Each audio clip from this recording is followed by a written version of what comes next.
nanti kita hubungkan dengan pada saat korban meminum, apakah pikselnya sama? 13 33 ya, mundur kayak mundur di zoom terus ya, mundur lagi bukan back jalannya back mundur ya, terus diperbesar ya, kita majukan ya, dia meletakkan di sana. Diingat posisi di sana, di situ di situ masih ada paperwork yang nanti akan diletakin, tapi kita bisa memastikan di situ ada piksel yang berwarna putih yang di atasnya itu, kemudian ada juga piksel putih yang berdiri tegak. Kita bisa melihat ada namanya analisa spot titik. Jadi apakah ini, jadi nanti kita lihat posisi yang sama seperti situ, coba. Kemudian tetap next, tetap jalankan. Terus. Oh, itu yang tadi itu sebentar. Iya. 3353 memindahkan paper bag.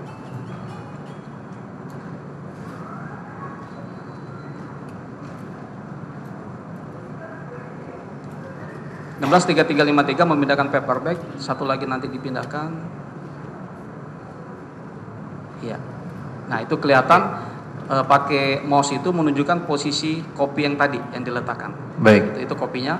Itu ya? Iya, itu kopi yang ada titik spot yang di atasnya ada piksel putih, itu posisi kopinya. Baik. Ketika nanti korban datang, kita lihat sama-sama, itu yang ditarik. Coba langsung ke pada saat korban datang.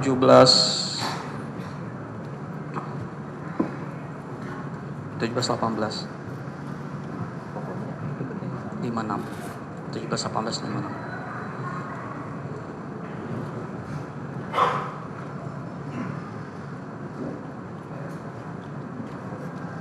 171833 saudara.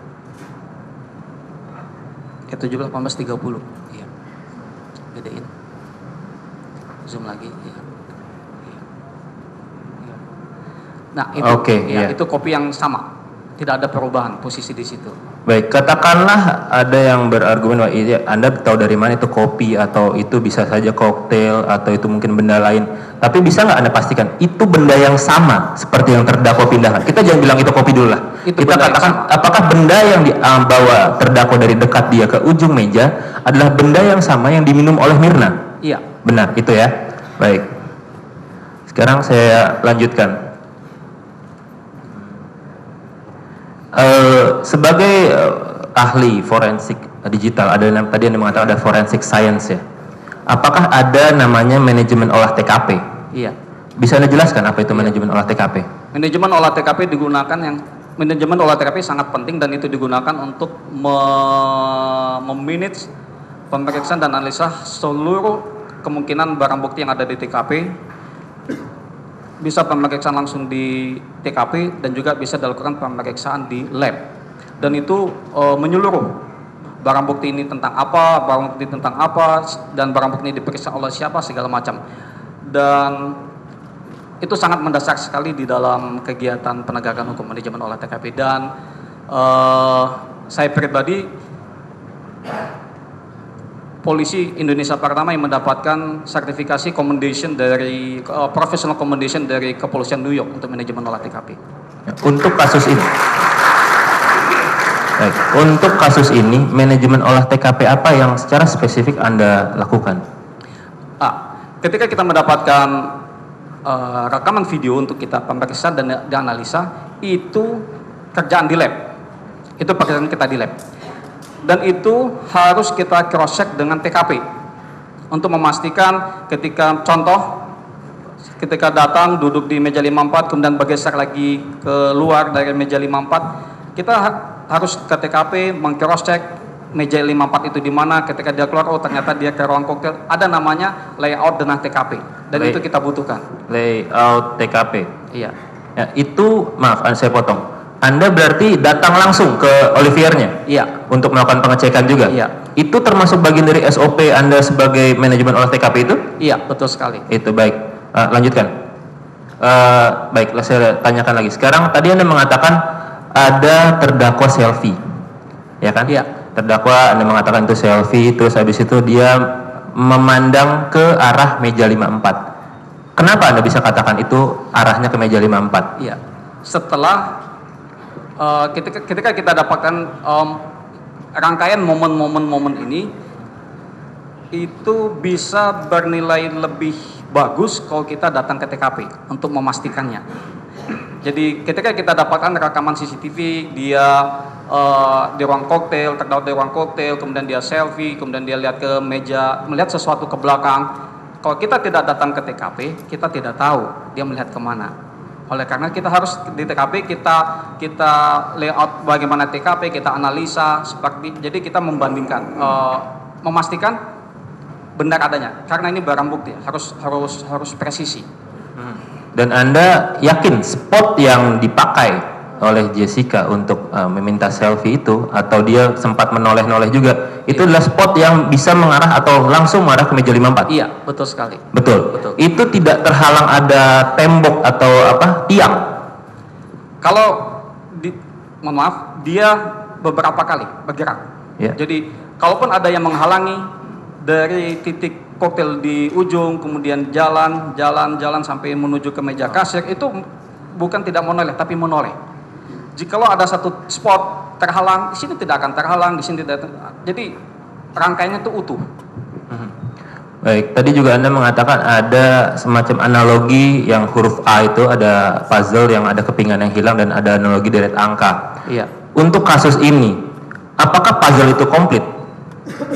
Dalam arti apakah ada kepingan itu semuanya utuh? Hampir semuanya utuh. Hampir semua utuh. Mana kepingan yang tidak utuh? Ketika terdakwa memasukkan, kalau kita lihat secara keseluruhan sampai batas akhir hingga ahli toksikologi bilang itu gelas itu cyanida. Ketika pukul 16 dia membuka tas 16.29, kemudian bergeser tangannya hilang sebelah kanan segala macam, kemudian yang dia paper bag ditata, ada keping yang tidak begitu kita dapatkan ketika terdakwa menabur cyanida ke gelas kopi. Itu keping yang memang tidak kita dapatkan, namun bukan berarti gambar utuh huruf A tidak terlihat. Saya ulangi lagi, kalau kita gambar huruf A, kita pecah jadi 30 keping puzzle, hilang satu keping, siapapun dia bisa bilang itu huruf A, siapapun dia.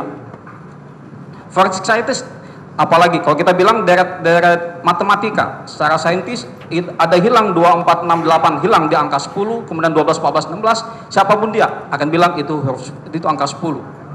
Jadi bisa dikatakan tidak, Anda melihat polanya, pola misalkan dari deret angka, pola sebelum angka yang hilang dan pola setelah angka yang hilang. Jadi sebelum kejadian itu ada banyak sekali momen yang lumayan kaya untuk dianalisa. Momen yang jadi tidak ujuk-ujuk pada satu titik. Nah, rangkaian itulah yang dianalisa, kemudian rangkaian yang lain yang setelah kejadian itu juga dianalisa. Jadi untungnya evidence ini adalah rekaman CCTV. Rangkaian momen sangat-sangat baik sekali untuk sangat kaya untuk dianalisa.